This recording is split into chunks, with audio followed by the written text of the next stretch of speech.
Thank you to BQE, the makers of BQE Core, for their support of this episode. BQE Core is the software that makes it easy to manage your projects and people for maximum productivity and ultimate profitability. Learn more at bqe.com.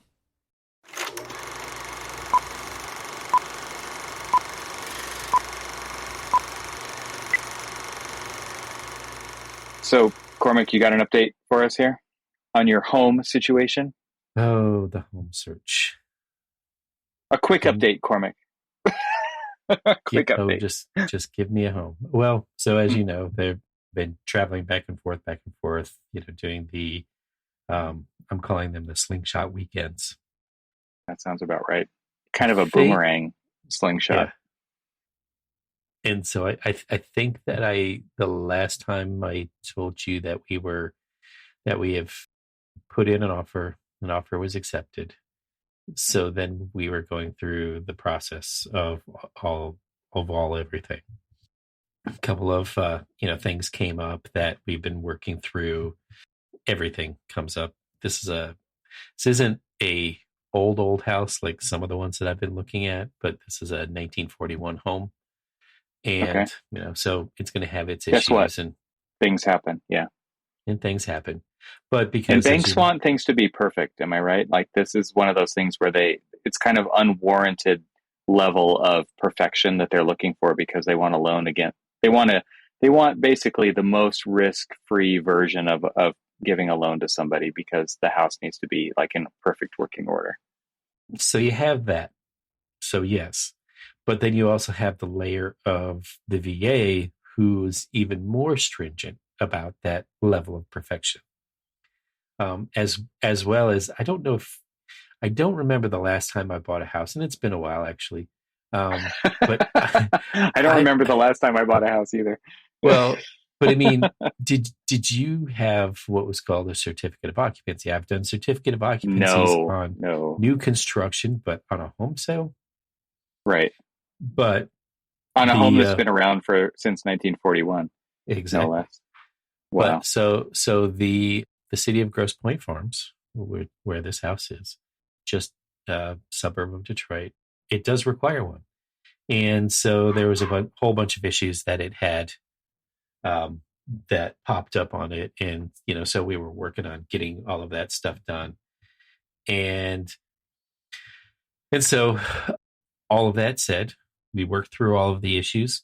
Loan was happy, or the lenders were happy. Everything was good to go. We, got through, everything that we needed to do with the city and so on. And as of this past Friday, we closed. All right. Congrats, man. That's awesome. So there's your update. That's crazy. You guys have the keys now. Yeah. So as you and I have talked in the past, offline, texting and all this other stuff, I've actually placed a couple of offers in, and one of them, a couple of them fell through just because they just didn't accept it because, cash offers, blah, blah, blah, all that stuff.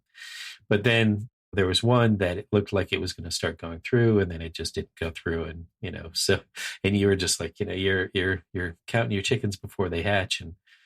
And I was like, oh, you're right. I mean, silly me. I'm a Lions fan. I should know that it isn't over till the very last second because I've seen the Lions. I mean, the world has seen the Lions blow a game where they've had a 16-point lead at with 3 minutes left and still end up losing. So you brought those are the best stories for the other team's fans, right? Exactly. It's just like we were down 16 points and we came back to win. We were like, the comeback story of the year, right? Yeah. Well, think about the other guy, which is probably the Lions on every one of those stories. Right. But so keys in hand. We were there this weekend, and now we're back in Maryland. Probably going to be back this coming weekend because then So then I realized something. I'm like, wait, we own this house. We got to take care of this house, and I don't want to be those people that, like leave their lawn unmowed for. Oh, geez. No. And I'm Well, like, wait, least of your worries at this point. as like, You guys have a long move ahead of you. Jeez. we've had a long move ahead of us, and we've given ourselves. We are recording this as we are recording this.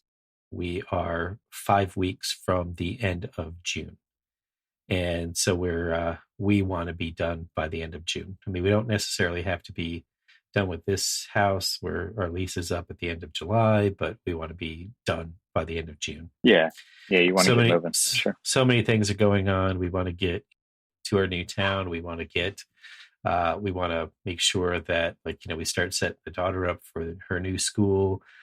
My son is going to be going to college in northern Michigan, so we want to make sure that all of that stuff is ready to go. And so yeah, we want to, as much as I've personally loved the 14 years here in Maryland, new chapter is ready to get going. And you're ready. You're ready, and we're ready. We're ready. That's cool, man. I'm excited for you. Well, congrats. That's awesome. I was thinking about the place that you're going to be moving into. I know it's substantially larger than what you have now. It's in comparison to the 985 square feet that we are currently in. It is palatial. Yeah. I mean, it's not like you're moving into a McMansion or anything, but no, we're one of these people who we really honestly just, I don't like to live large in the sense of we don't need a big house. We just need just enough space. But, truth be told, I mean, you have not had enough space for a very long time. Five people in 985 square feet. That's not enough room. Yeah, we are totally. On each other, and surprised that nobody is either in jail or dead. Yeah. Well, what's really cool about that is now that your boys are old enough to be moving out and going to college and all this stuff, you guys have doubled the space or whatever the number is, and they're moving out. So it's kind of like you've tripled the space. I mean, that's amazing. Good timing on that. And for making it work for so long. That's just an incredible stat, I guess, just a feat of how did you even make that work for so long? That's incredible. It's the stat of sanity. Yeah, I bet. That's cool, man. So you guys are going to have a garage. You're going to have all these things so we, what I say? I say the amount of space you have is what you fill, right? So you're going to be, I see a lot of new things in your future, whether you like it or not. Well, I laid the hint, big air quotes there, that is for Father's Days, birthdays, and Christmases, I could use some good woodworking tools. You got to justify the tool ownage. This is what I go through. How do I justify owning these tools? And it's by using them, right? So you have projects ahead of you. Part of it too is just it is cheaper to own the tool to do the job if you can do the job yourself, and if there's other opportunities that kind of come out of the, just things that you're going to need to be doing. But the other key is balancing that so that you don't buy the tools that you're only going to use once. It's trying to find a way to balance all that. Exactly, because I remember having this conversation with you when you started your deck, and all of the different tools that you either didn't have, wanted to have, or just had recently purchased. I mean, yes, the garage is big enough to probably handle plenty of new tools, and I'm pretty positive that as long as I can keep, making furniture or building a deck or, building a pergola outside or all of the above, that I'm pretty sure I can make some justifications for tool purchases. But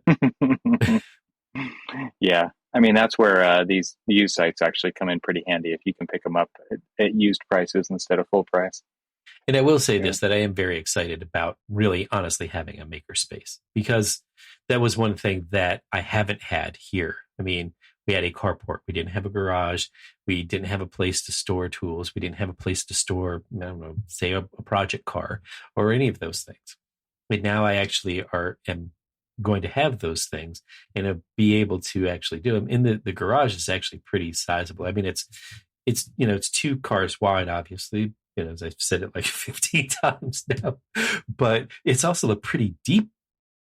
So it looks like you can pull like a full size, I don't know, maybe your Tundra in there and still have space in front of it. So I'm pretty impressed with those. Oh my goodness. So one of the dings that I did get hit on from the city on the certificate of occupancy is that the paint is chipping off of the garage doors. And so I need to scrape them and repaint them. And so when I, was there this past weekend and really looking at, okay, what do they mean by this? And, because this is the first time I've been able to like really get to see this. In fact, actually, it's the first time I've seen the house. My wife's seen it multiple times before we made our offer. And I started looking at it, but the doors are solid wood. They're heavy, solid wood doors. Yeah. So I'm just looking for that right there alone justifies the need for a belt sander and a few other things for me to refinish these doors. That's interesting to think about it that way, because nowadays, if you were to replace those, some crappy roll up metal, non-insulated, it's like you think about the way things used to be built. It's just so different than the off the shelf kind of, style things that we replace things with now are. When we talked about like Frank Lloyd Wright houses and places like that, and we talk about this kind of like feeling in architecture that's just kind of associated with sound. And this, but going into like old buildings and specifically now my new old house, in the smell of old construction. It's not old, not like, oh, this smells old. No, it's just old construction. It's like I can still smell the wood, all of the exposed wood that's in this garage. You smell it and you're just like, this smells like solid construction. Yeah, I know. Like I go up in the attic and totally know what you mean. Like there's a lot of wood in my house that is redwood, original redwood studs, and from the 40s. So, and you just have to think like, why did they decide to do it that way? And I can only imagine that it was cheaper, and I can't imagine that in the context of today. But very interesting, the studs are bigger than they used to be. They're actually like 2x4s, right? And they don't have rounded corners. They're just like rough cut 2x4s. Yeah, interesting to think about. Well, you said something earlier about spaces to make, right? Like I think that's really interesting. Like you are going to have you have to have a place that you can lay stuff out and move things around. Like I can only imagine the kind of projects that are ahead of you in your future. But I recently cleaned out my garage, and because that. Any horizontal surface in a house gets used as storage, right? Like that's one of the rules of home ownership, is that's how it works. And I was just thinking about how, like, I have this welding table. It's a 4x8 steel rimmed. It's got a 2x3 piece of tube steel around the outside with an inset piece of 3/4 inch plywood. And it's so that I can clamp stuff to the edges and weld them. And I can clamp my welder to the table and it becomes kind of the circuit for welding and all this stuff. And that table gets piled crap on, for months at a time. And then I'll go through it and we'll take all the stuff off and clean out the garage and create a place. And naturally, of course, I have to immediately make something, right? So as soon as you clean it off, it's like, oh, I have a place to make stuff again. And I was just thinking about that in kind of the context of what we do as creative people in architecture, and thinking about, right, there's so many different variations of that idea of places to make. For some people, it's their sketchbook. I'm like, my sketchbook is right here. I've got my fountain pen. I'm looking at a detailed drawing that I did right there. And for some people, that's a computer, right? Sometimes it's Bluebeam, or it's SketchUp, or it's Rhino, or it's Revit, or, I don't know, it could even be Microsoft Word, right? Like there's all kinds of places to make things on the computer, but like an actual space to make physical objects for me, it's such an important part of who I am. And for you, I'm excited that you have that now, because like you said, you only had a carport before, or a basement. In a base, it's hard to build stuff in a basement, right? So I'm really excited for you. When I had those spaces in the past and before we moved from Florida, where I had a detached garage, which was awesome because it didn't have the overhead rolling doors. It actually had the side rolling doors. Have you ever seen those? No, I haven't. Anyway, it was like a true carriage house. Okay. I've seen sliding barn doors, obviously, but not side rolling doors. Yeah, there were side rolling doors, which was just amazing. And if I can, I don't know, everybody look it up. They're truly amazing. But the true solid wood and stuff. So it was just some really amazing stuff. But I'm so excited about the fact that I'm going to be able to do the things that I sadly haven't been able to do for quite some time. And kind of like in like you, I mean, I remember in the lean years, right after I graduated college, and I was, didn't have a lot of money saved up, but here it's Christmas time and everything else. I did have the opportunity, and I made furniture, and so I made people furniture. I remember this really nice, and I don't know if it's still in existence or not. I haven't really asked, but I probably should, maybe someday. But I made my nephews these drafting tables or drawing tables, and so, but I mean, they were just it was more of an arts and crafts style drawing table, but it was something that I know that they got tons of use anytime I would go over there. And it was intended for them to like draw on, because I mean they're boys and they're little kids, and little kids love to like draw on the tables and stuff. And so it was totally intended to do that, but also just be something that they could do things on. And so I miss doing things like that. And I sit and I I watch things like This Old House or this new show on Discovery Plus called The Craftsman, which I'm telling everybody right now. Yeah, you've told me about check that. This out. It's this guy from Eureka, California. It's just exceptional. Everyone will understand when you watch it. If you watch it, you will understand what I mean by it is just, it touches your heart. Like just the craftsman in every one of us, you can see just with this guy. And so, I sit there and I live kind of like vicariously through them. Just think, just chomping at the bit. And now I'm back. I'm not back at the stage where I'll be able to start cranking some of this stuff out, because as we both know, I was going through all of my old tools, and I'm like, okay, like just like rattling off the few things that I had. I was going, okay, I've got a belt sander, I've got a palm sander, I've got a rotary sander. I've got things that can finish like house stuff, but I don't have actually things to build house stuff. Yeah, right. Those are different things. Yeah, for sure. Oh, totally.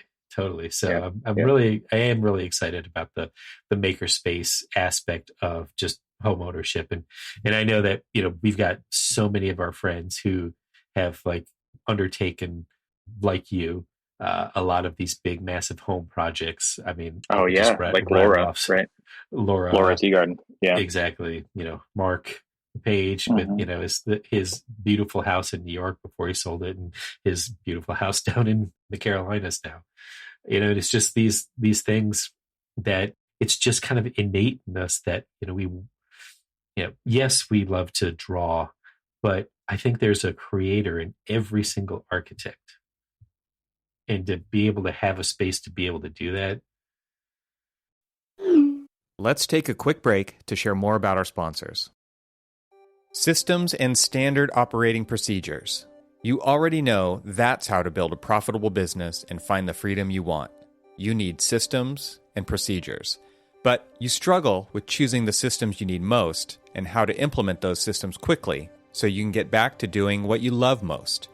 The Designing Your Business Masterclass series was created by an acclaimed architect and business consultant, Douglas Teager, FAIA, to help fellow architects and engineers run their firms more profitably while maintaining a healthy work-life balance. Douglas grew from a solo practitioner to become managing partner of his 30-plus person firm, and then later sold his firm so he can do what he does today, helping architects be more successful at Teager Consulting. On the third Wednesday of every month, Douglas dives deep into an essential topic that will strengthen the profitability of your firm and make it sustainable for growth in the years to come. Register now for the Designing Your Business Masterclass with Douglas Teager at bqe.com/masterclass and start implementing powerful systems for the profitability you need and the freedom you want. Every live masterclass session includes AIA continuing education credit, and when you visit bqe.com/masterclass, you'll have access to the full library of past sessions on demand. The Designing Your Business Masterclass is free, and it's brought to you by our friends at BQE, the makers of BQE Core, the software that makes it easy to manage your projects and people for maximum productivity and ultimate profitability. Register now for the next Designing Your Business Masterclass at bqe.com/masterclass. That's bqe.com/masterclass. And now let's get back to our conversation. It's interesting to see how that's kind of changed, because now, even for some people, that place to make is the computer. We're seeing a ton of architects branch off into the metaverse kind of stuff, making NFTs. And what's interesting to me about that is, like, for a lot of people like us in our era, let's just say it the nice way, or with our gray hair, is like it was a pencil and it was a piece of paper. And nowadays, like, that, we're beyond that being the computer to just draw lines. We're now seeing people think and sketch in code on a computer. And I think for a lot of older architects, that is kind of a mind-blowing concept, right? Is to think of somebody writing code being considered a sketch to that person.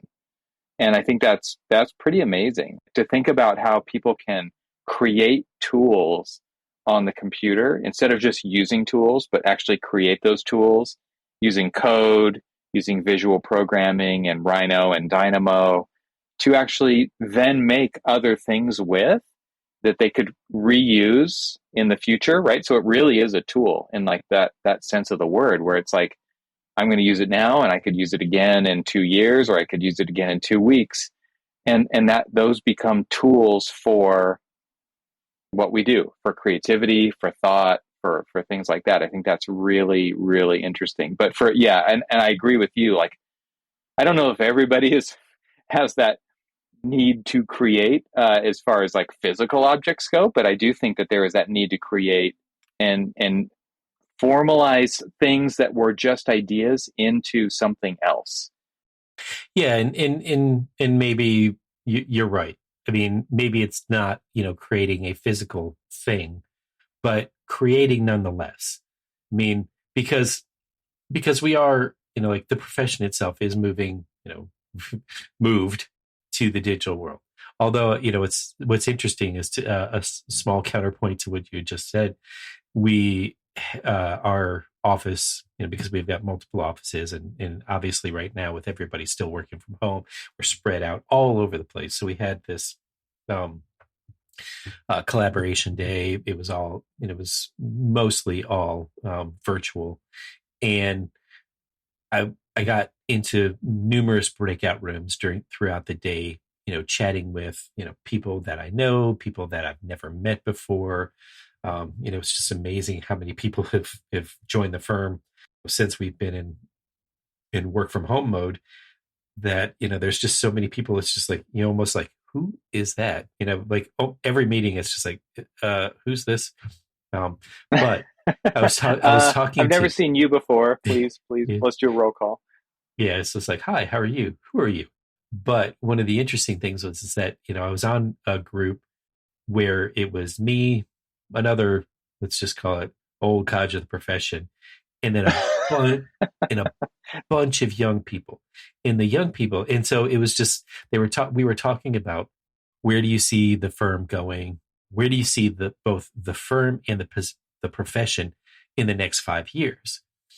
And whereas I was excited about talking about the next phase of, like, the digital process, and talking about, like, the collaboration tools and the freedom that it's going to be able to provide and all of this other stuff, every single one of the junior staff, the new people, like fresh out of school folks, they honestly were talking about and lamenting over the fact that they miss or have never really truly developed their hand sketching skills and wish that that would come back.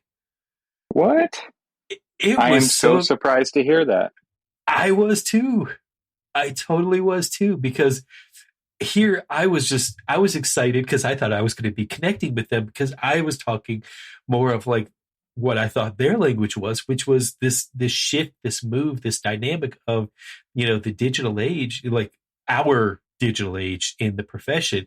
And, this evolution of, where we're at of like, the digital process, creating 2D drawings, to this digital process, really creating like this model-based delivery that you and I have talked about on so many different occasions. And I was so excited to engage into this conversation, and they wanted to talk about hand sketching skills. I'm like, I know all about this, but are you sure? Well, and what's interesting to me is like, I would think that as soon as they did see you do what you do, it would further cement that path or that, let's suss out this idea because you're so good at it, right? Like it would be one of those things where it's like, you would be an amazing mentor for that. And that is so interesting that was brought up as a topic. I'm actually like floored by that. Super surprised. I was too. Now, I mean, if that's what they want, I mean, put me in a room with them and give me some, some paper, and we'll go to town. Because right, I mean, right. I can sketch with the best of them, and I can think through a design and the sections and everything. One of the beauties of hand sketching that we know, and that I think newer generations don't know, is just how fast you can explore ideas.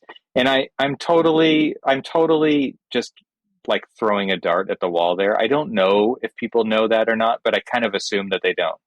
So the girl who brought it up and, was really talking about this lament that she's never been able to develop or wants to develop the sketching skills, was really she was very much talking about the ease at which you can explore multiple ideas of thought, sit in a room with, say, a client, and be able to communicate faster than, hold on a minute, let me, pull up this model. Wait, hold on.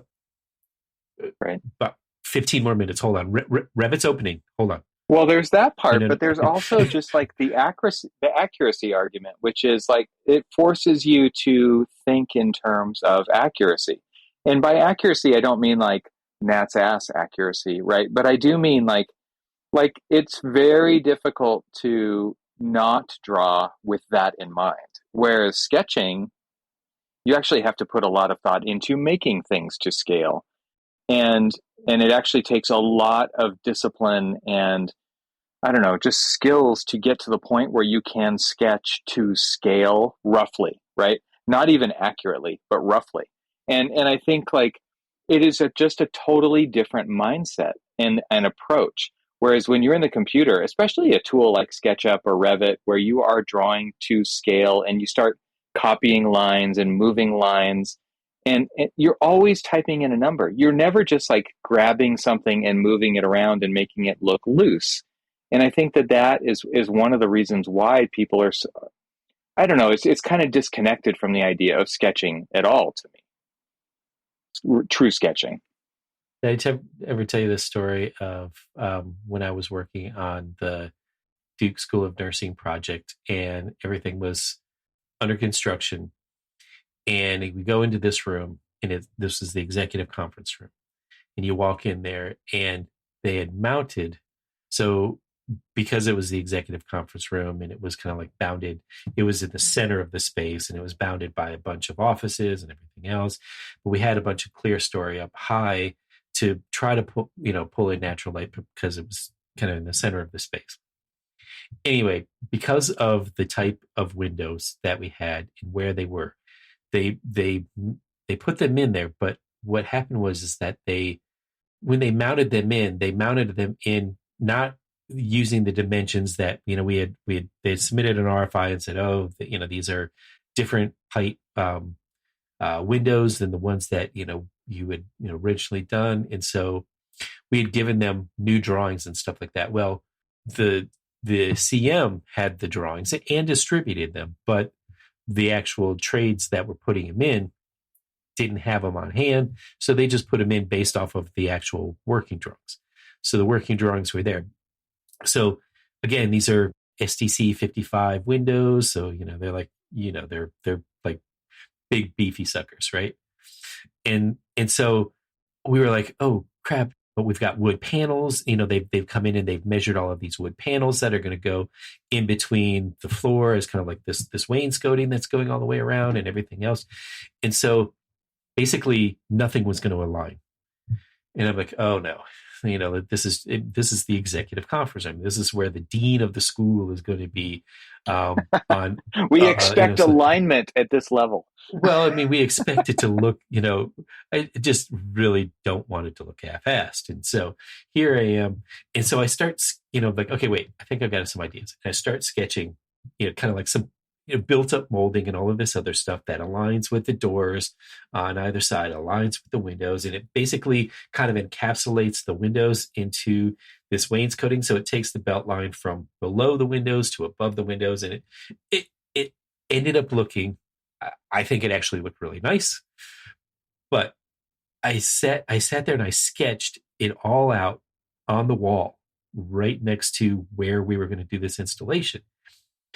And they're just watching me and they're like, oh yeah, that's a great idea. And, we were talking about all the different like sizes of wood that we needed to put together for all of this. And so after I finished sketching it up, the guy's looking at it, he's just like, he pulls out his tape measure. He's like, you drew this to perfect scale. I'm like, yeah. I mean, we were talking about, this size wood and all this other stuff. And, why would I not? He's like, I'm just going to take a picture of this. He's like, can you note it up a little bit? So I noted it up. He's like, I'm just going to take a picture of this and I'm going to submit this as a confirming RFI. Like, perfect. Let's do that. And that was it. It was just like, I sketched it on the wall to scale pretty damn perfectly, if I do say so That's myself. Awesome. But it was just like, yeah, That felt good, I bet. What's interesting to me is I've also heard of the opposite with like building departments in local, city jurisdictions where somebody will do a sketch like that totally conveys the idea and it's close enough to scale, right? To get something through plan check or to answer some inspector's question for an RFI or whatever. And nope, I need you to draw that up in CAD. Are you kidding me? Like what world is this where you can't just convey the idea and get the appropriate amount of information across without spending all of the time required to go in and, quote unquote, CAD it up? It's just BS, man, when it comes to stuff like that. It's amazing to me how even the building departments have now set this expectation that it's not real if it's not in CAD or BIM or whatever. And it's like, are you kidding me? How long have we been in this profession? How long has this been around? And how many different versions of this have we been through that are all totally fine and acceptable? Which is why my work sketchbooks are all dot grid.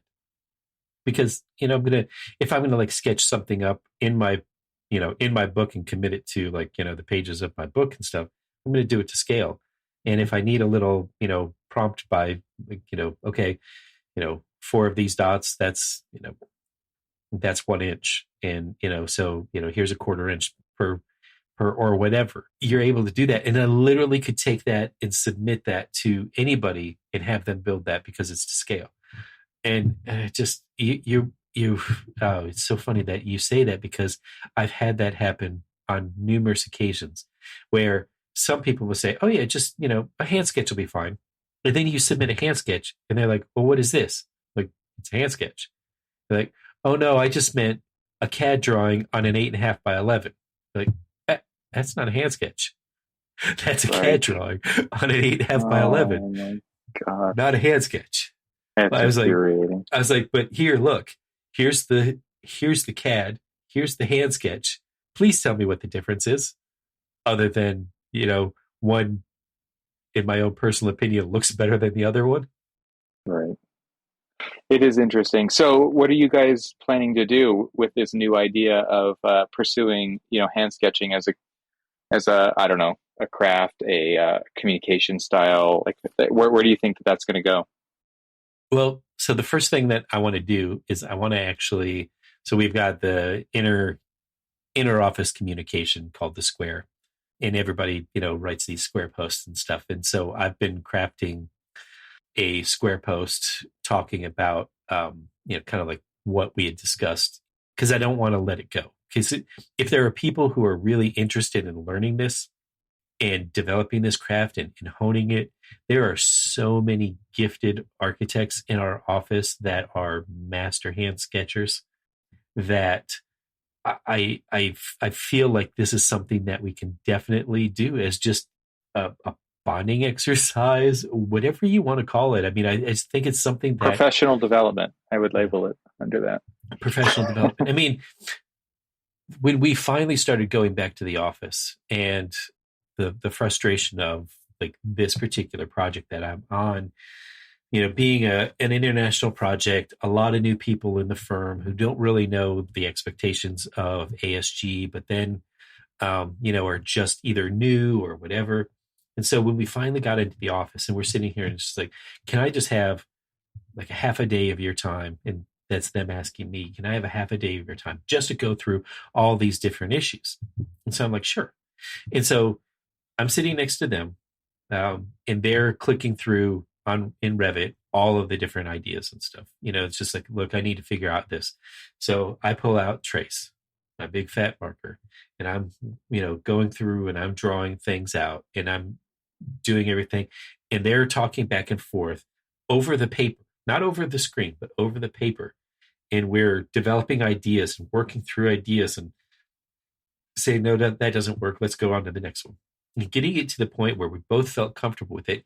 And then basically just, I walked away with it, I walked away from the desk when they had a big stack of paper of ideas that we worked out together that were exactly what you said. It was just, we iterated so many different ways, all these different ideas that we had to solve some of these complex issues. But it was also a way for me to kind of like talk about, and I love using Trace as a way of like layering, all of these different conversations together and talk about like some of the issues that we run into. If you're just drawing this, well, what else is there that's in the way to make that line actually work in real practice? And so, to where, to your point is like, I don't want to let this go. I want to basically put it out into the ether to, the entire office and say, look, I mean, if there are people out there that really want to do this, there are many mentoring, professional development type opportunities for us to just sit around and talk through this. And whether it's, shredding a project or, just sitting down one-on-one and kind of like, talking through ideas and stuff, but doing it graphically. I don't want to let that go. I want to make sure that this is an opportunity for the office to do that. Yeah. I mean, that sounds amazing. That would be really cool to track over time. Yeah. Yeah. Kind of see what happens with it. All right, man. Well, I think that sounds like a great place to stop. Let's pick up this conversation again next episode. Hold on a minute. Revit's almost open.